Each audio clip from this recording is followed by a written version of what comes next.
The crying alien girl Daniel Reed was an ordinary man living in a forgotten corner of space. His home was a small, rusty space station floating above a dead planet. It wasn't much, just a few rooms, old machines, and silence. He worked as a mechanic, fixing things no one cared about anymore. He had no friends, no family, and no one visited him. And that's exactly how he liked it. Peace, quiet, no drama. But everything changed that day. It started with a soft, strange noise. Not an alarm, not a machine. It sounded like knocking. Daniel looked up from his repair table. That wasn't possible. No ship had landed, no calls.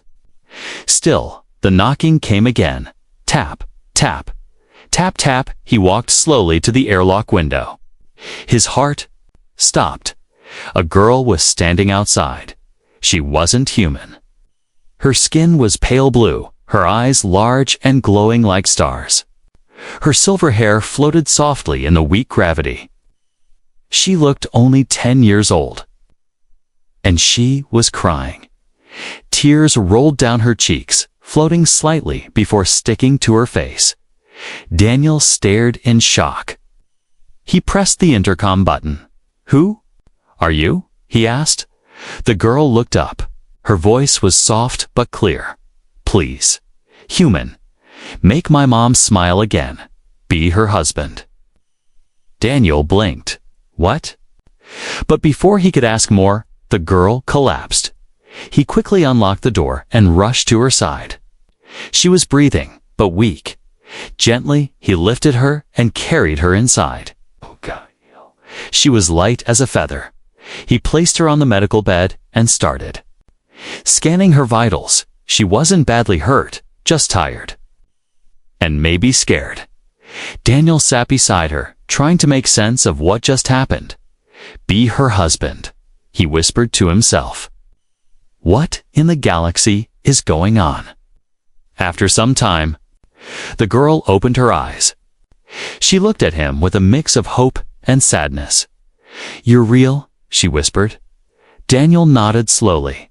"Yes, I'm real." "What's your name?" "Leah," she said. "I'm from Viralon Prime."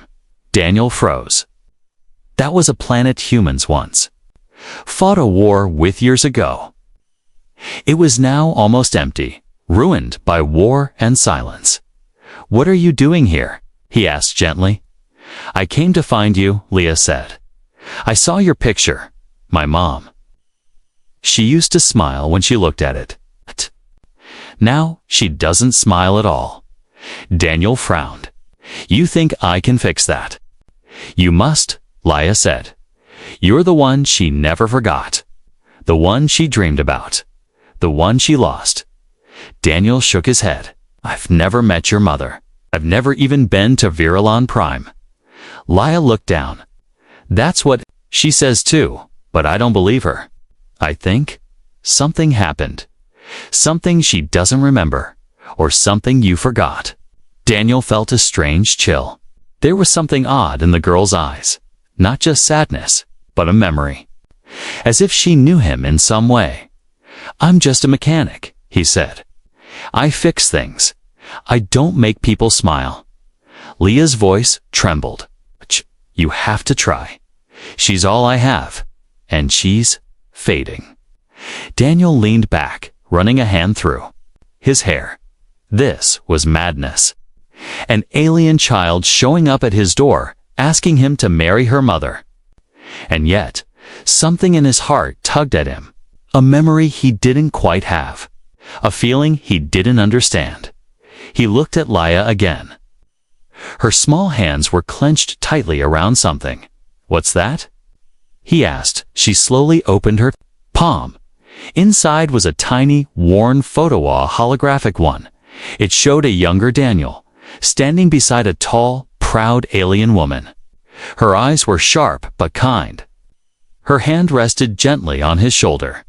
And she was smiling. Daniel stared at the image in shock. "That's impossible. She kept this hidden," Leah said. "I found it last year. She never talks about you, but she looks at this photo when she thinks I'm asleep. Daniel couldn't speak. Please, Leah said again, her voice almost breaking. She needs you. I need you. The room went silent. Outside, stars drifted by slowly, cold and distant. But inside that little station, something warm had just begun. Daniel didn't know what was waiting for him. But he knew one thing. This girl came across galaxies alone, just to find him. And he couldn't turn his back on that. He stood up. Okay, Leah, he said softly. Let's find your mom. Daniel couldn't stop staring at the photo. It wasn't just strange. It was wrong. He had never met this woman before. He didn't remember this moment. And yet, there he was, standing beside her, smiling like they had shared a life. Sleep didn't come that night. While Leah rested, curled up in a blanket near the heater, Daniel sat alone in the dim light of the control room. He zoomed into the photo again and again, searching for answers. The background looked like an alien garden. The woman's face, Leah's mother, felt both unfamiliar and hauntingly close. He whispered to himself, "Who are you, Varel?" Next day, Leah was already waiting at the door. Her small bag was packed. Her silver hair was tied back. "You're ready to leave?" Daniel asked. She nodded. "We don't have much time. Mom doesn't know I left. If the Watchers find me Watchers." Leah looked down. She's not just my mother. She was a general. She's watched by machines, guards, people who want to control her. They say she's dangerous. They say she's broken. Daniel raised an eyebrow. "And you want me to show up and marry her?" "You make it sound silly," Leah said, pouting. "It is silly." But then he smiled, for the first time in a long while. He wasn't bored. Their journey to Virulon Prime was silent and strange. The planet looked like a ghost world. It was once green and alive, but now the skies were pale and the ground cracked like old glass dots as they landed. Daniel saw ruined towers, collapsed statues, and empty roads. Wind moved through broken buildings like whispers from the past. "Is this your home?" he asked. Leah nodded. It used to be beautiful. Before the war. A large dome-shaped structure stood in the middle of the ruins, half covered in vines, and guarded by tall silver machines. "That's where she lives now," Leah said. Alone, they walked toward it quietly. The machines scanned Daniel, but didn't stop him. Perhaps Leah had planned that as the door opened, cold air met his face. The inside was even colder. The hallway was silent, lit by flickering lights. Daniel followed Leah through rooms full of forgotten paintings, data tablets, and strange music that played from nowhere. Finally, they reached a tall door. "She's inside," Leah whispered. Daniel hesitated. His heart was racing. Why, he didn't even know this woman. But something inside him said this was important. Then he saw her. Commander Varel. She stood with her back to him, staring out a large glass window. Her posture was straight, proud. Her armor was elegant and silver, covered in old battle scars. Her white hair flowed like smoke down her back. "You brought him here," she said, without turning. Leah stepped forward. "Mom, please, you shouldn't have gone to him," Varel interrupted. Her voice was calm but sharp, like a blade wrapped in silk. Daniel took a step closer. "So, you do know me." She turned. Her eyes met his hand for a second. Something flickered in them. Shock, pain, or maybe longing. "I know of you," she said. "But you are not him." "What does that mean?" "The man in my memories. He died long ago. Or maybe he never existed at all." Daniel stared. "I don't remember you. Not at all. But I saw the photo. I felt something." Varel walked slowly toward him, her eyes cold. "Feelings lie. Memories lie even more. But Leah believes I can help you. Varel looked at her daughter. Her face softened just a little. She's a child. She dreams too much. She believes you used to smile, Daniel said, and now you don't. Silence filled the room. Then Varel turned away. Leave, she whispered. Both of you. Leah ran to her. No. Please just talk to him. Said leave. And then Daniel saw something strange. A statue in the corner, a stone figure, hidden in shadow. It was a carving of a human dot of him. Older, worn, but unmistakable. Daniel stepped toward it. Why do you have this? Varel didn't answer. She just stood there, frozen. Leah whispered, she made it. After the war, Daniel touched the cold stone. I may not remember you, he said softly. But I think you remember me more than you want to admit. Varel's eyes glistened, just for a second. But then, like a machine shutting down, she turned away again. I don't need a human to fix me, she said, especially one who never stayed. Daniel wanted to say something. Kayla gently pulled his arm. Let's go, she whispered. She's not ready. Not yet. As they walked out into the cold wind, Daniel looked back at the tall, broken dome. Who was this woman? Why did she sculpt him? And what memory was buried deep inside both of them, waiting to be found? The wind howled through the ruins as Daniel and Leah stood outside the great dome, silent. The sky above Virelen Prime flickered with pale green lightning, like the planet itself was remembering something painful. She hates me, Leah whispered. Daniel looked down at her. No, she's just broken, like a machine with pieces missing. Leah didn't answer. She only stared at the dome as if hoping her mother might come running out and call them back. But the doors stayed closed, cold, heavy. Final dot, Daniel sighed.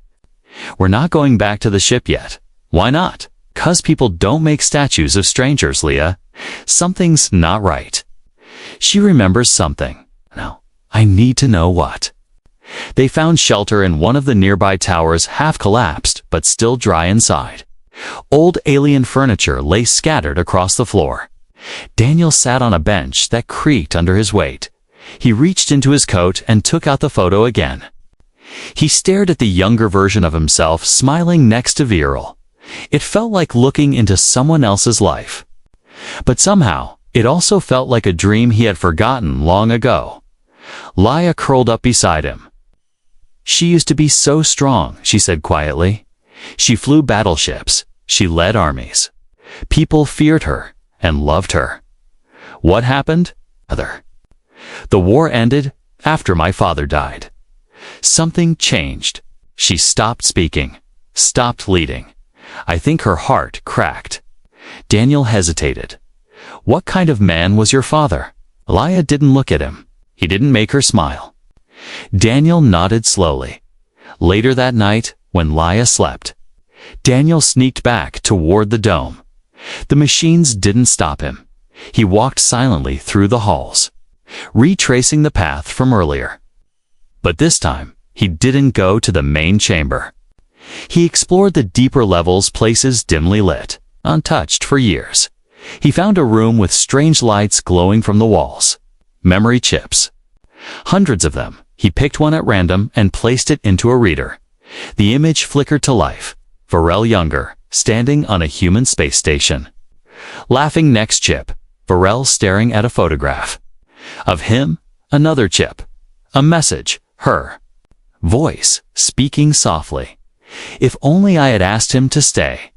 If only I had said yes. Daniel pulled out the chip, heart pounding.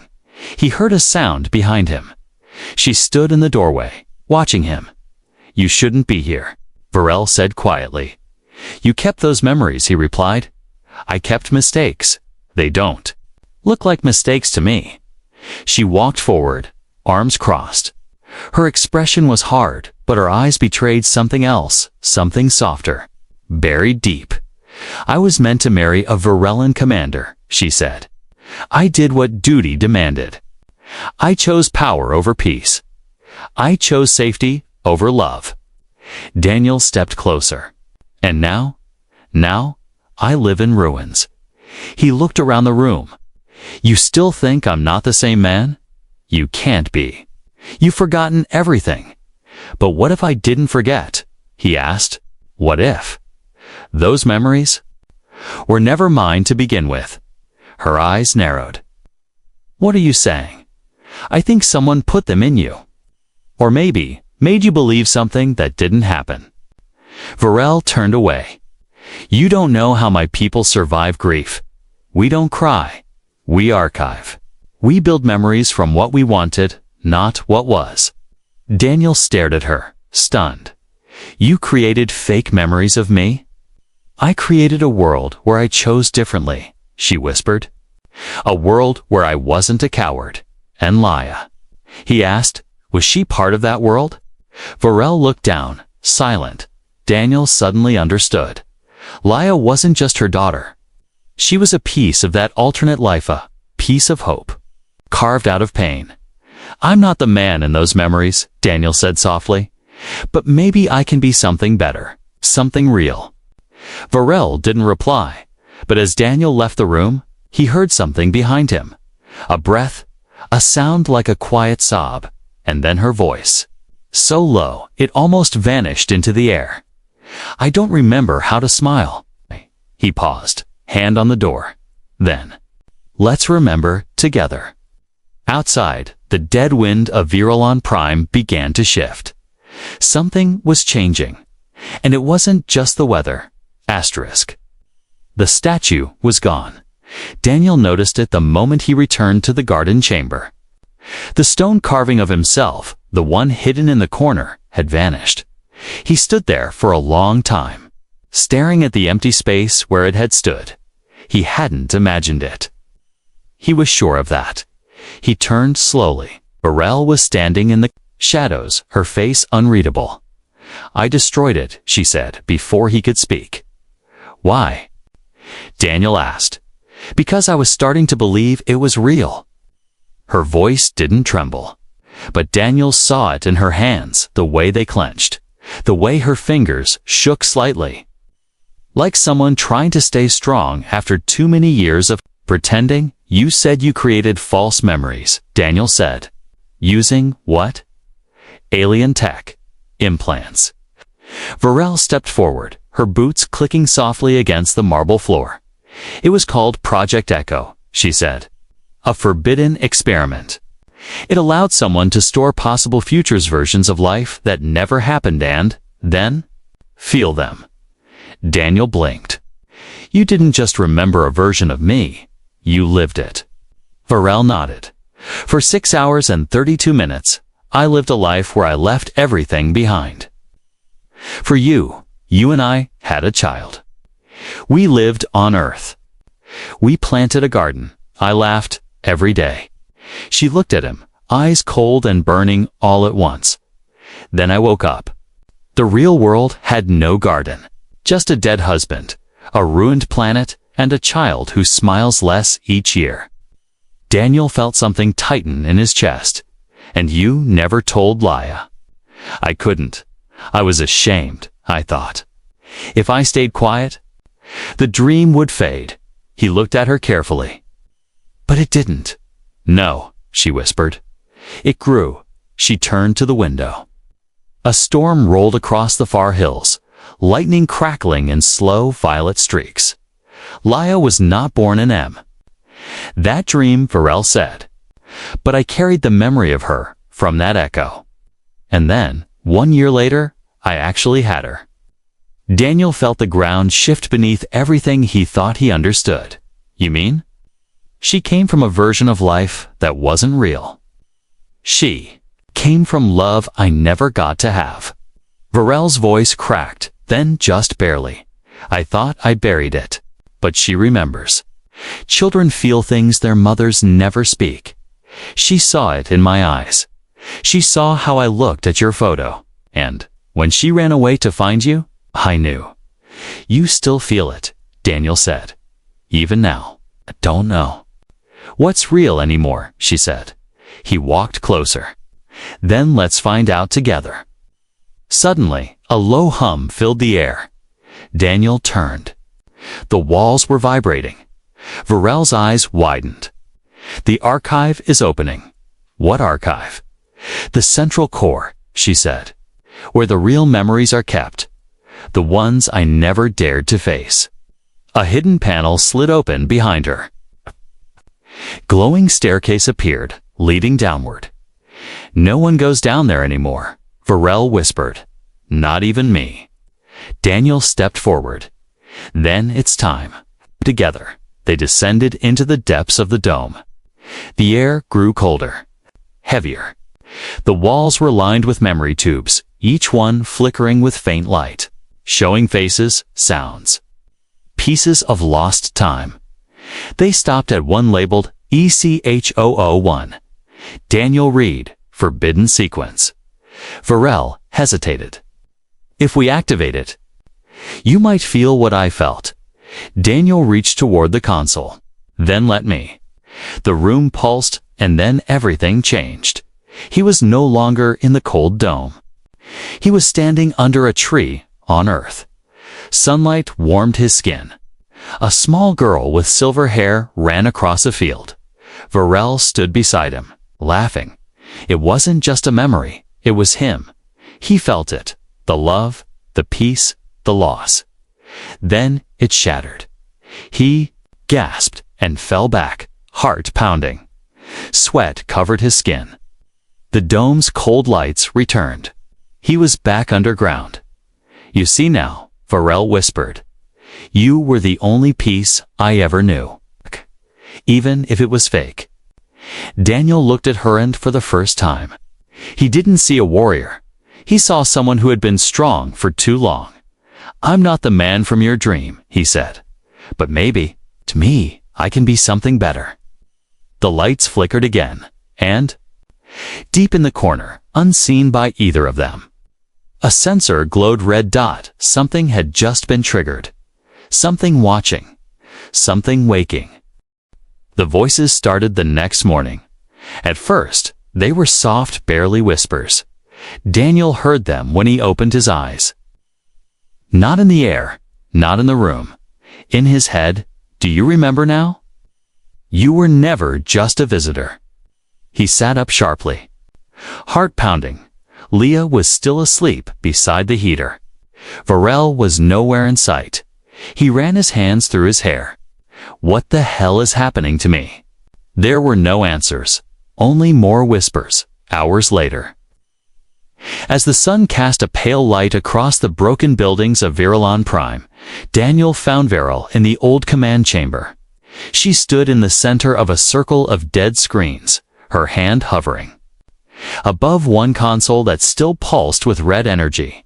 I didn't activate it, she said without looking at him. Daniel stepped closer. Activate what? The memory beacon. Something triggered a signal last night from the Echo archive. Now the watchers are awake. The machines outside. No, she said. Something deeper. Something older. She turned to face him. Her eyes were darker than before, tired. Yes, but also afraid. Project Echo was shut down for a reason. It wasn't just about memories. It was about identity. Daniel frowned. What do you mean? Varel hesitated. The more someone interacted with the dream versions of their life, the more those dreams took root. Some people forgot who they really were. Others became someone else entirely. Daniel felt the chill in her voice. And you think it's happening to me? She stepped forward slowly. What do you remember about your childhood? He opened his mouth, paused. Double quotes, where were you born, Daniel? Earth, somewhere outside, but the rest didn't come. Not clearly, only fog. I don't understand, he muttered. I've lived alone in space for years. I'm just a mechanic. Or maybe, she said quietly, you're the memory the system gave me, now becoming real? Daniel shook his head. That's not possible. I'm flesh, blood, I bleed. So did the others, she replied. Until their minds cracked. The room suddenly dimmed. A red light appeared on one of the screens. Accessing memory core. Identity, Daniel Reed's simulated anchor point detected. Daniel backed away. Does that mean? Varel whispered. You're not supposed to exist. The walls groaned as something deep within the planet shifted. Outside, sirens began to scream ancient and broken, but loud enough to wake the dead. Laia burst into the room, eyes wide. What's happening? Varel grabbed her hand. It's the Watchers. The real ones. They're coming to erase the Echo. Daniel stared at them. Erase me? No. Laia cried, running to him. You're not fake. You're you. You saved me. You talked to Mom. You changed things. Daniel dropped to one knee, holding her tight. I don't care what I was. I care what I am now. But they do, Varel said. The system was designed to destroy echoes that became real. Daniel stood up. Then we run. There's nowhere to run, she said. Unless, she turned, fingers flying over the console.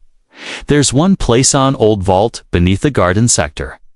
It held memory seeds, raw, unshaped simulations. You enter it, maybe you can stabilize. Stabilize. Lock your mind. Lock your existence. Choose what version of yourself you want to keep. Daniel looked down at Leah. Will I still? Remember her, if you want to. He nodded. Then let's go. The ground shook as they ran. Outside, strange shapes moved in the sky shadows made of light, not ships. The Watchers, programs, maybe. Or something older. They didn't fly. They glided through air like thoughts. The garden vault was hidden under a cracked marble path beneath dying trees. Varel punched in the code. The door opened with a hiss. Inside, silence. A room of mirrors, floating lights, and a single chair. In the center, like a throne. Daniel stepped forward. This is it. He asked. Varel nodded. Sit. Choose your core. The system will do the rest. Laia clung to him. You'll come back, right? Daniel smiled and touched her cheek. Always. Then he sat down, and the light swallowed him whole. Inside the vault, time didn't move. Daniel stood in a field. Again, Earth. No, a dream. A voice spoke. You can be who she remembers, or who you really are, but not both. He closed his eyes and chose. Asterisk, he woke up in a home that didn't exist. Sunlight poured through the open windows. The smell of rain and green earth filled the air. Somewhere nearby, a child laughed. The sound was warm. Real. Daniel sat up slowly. His hand was resting on smooth wood a kitchen table. A cup of tea steamed beside it. He looked down his reflection. Smiled back at him from a polished glass surface. You chose. A voice whispered. He turned. Varel stood in the doorway. Wearing a soft robe, her hair loose and shining in the golden light. No armor, no battle scars. Just peace, and then Leah ran in, holding a flower, laughing. Papa? The word hit him like thunder in his chest. Daniel smiled, but something inside him whispered. This isn't real. Somewhere far below, in the waking world, alarms screamed. Varel stared at Daniel's body as it sat motionless in the simulation throne. The vault lights pulsed wildly, the code on the walls flickering like a dying star. He's been inside too long, she said. Laia held his hand tightly. He's not gone, he promised. Above them, the sky cracked open. The Watchers had arrived. No ships, no machines.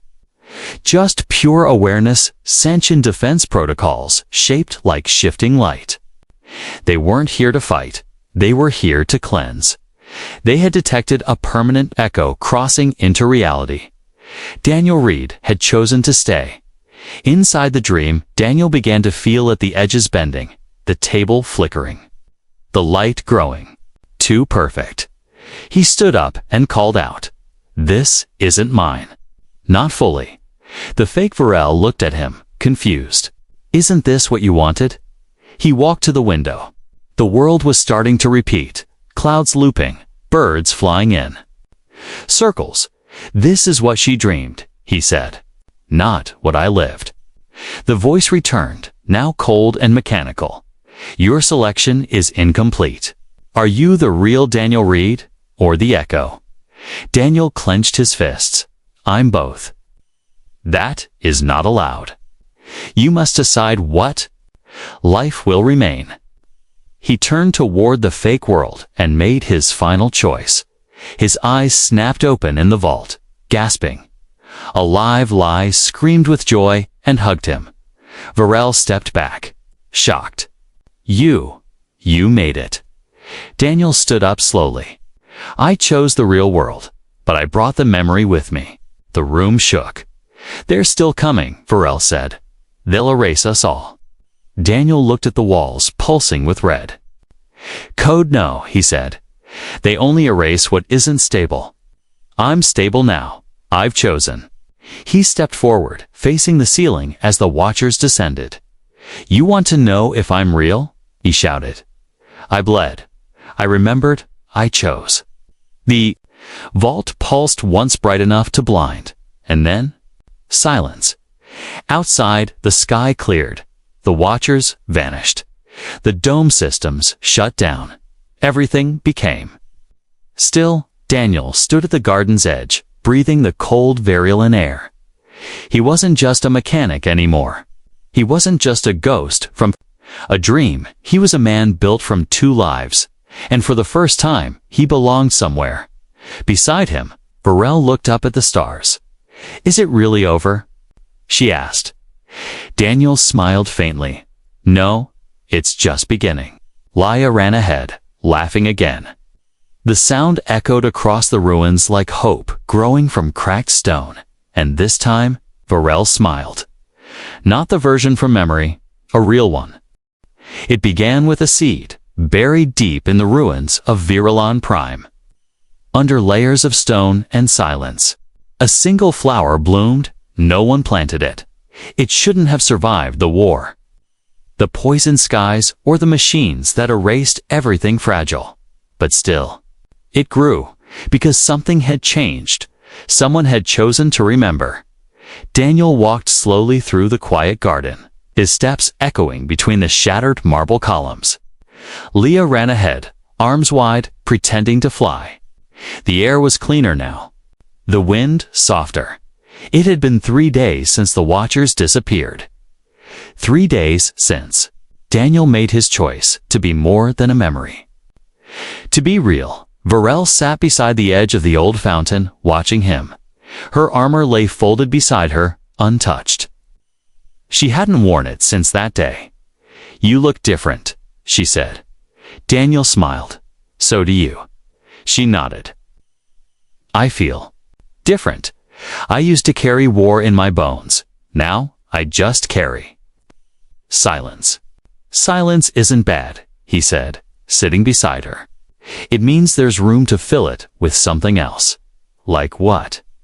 Daniel pointed to Laia, who was now picking strange purple flowers. "Like laughter." Varel looked down. "And when that laughter fades again," Daniel didn't hesitate. "Then we wait for it to come back. That's what humans do." Varel smiled softly. "You always say that." Daniel looked at her. "I do. You did. In the dream. Every time I gave up, you'd say, 'That's what humans do.'" There was a long pause between them, quiet, gentle. "I think I wanted to believe humans could fix what we couldn't." She added. "Not fix," Daniel said. "Feel, break, forgive." Varel turned her eyes to him. "Would you have said yes if I asked you to stay back then?" Daniel thought about it, then shook his head. "Back then? No, I wasn't ready." She looked away. "But now," he said, "I'm already here, and I'm not going anywhere." She didn't cry. She didn't speak, but she reached out and took his hand, not like a soldier, not like a ghost from a dream, like someone choosing this moment, this real version of life. That night, Laia curled up between them in the garden shelter, clutching her worn flower-like treasure. Before sleep, she whispered, "You made her smile, you know?" Daniel brushed hair from her forehead. "You helped." She giggled. "Maybe I'm part human," Burrell whispered. "Maybe we all are, now?" Above them, stars burned quietly, and somewhere, far above, Virlon space, a small ship hovered in the shadows, scanning, recording. Inside it, a being made of light and memory watched the readings. Target echo has merged with biological form. Rewriting successful. Another voice crackled through the ship's static. Observation complete. A pause. No humanity remains. Unpredictable. The ship blinked out of existence, leaving behind no trace. But down below, Daniel read once forgotten, once imagined held the hands of those who made him real, not because of code, not because of memory, because someone believed in him. "You don't have to be born to matter," he once told Laia. "You just have to choose to stay."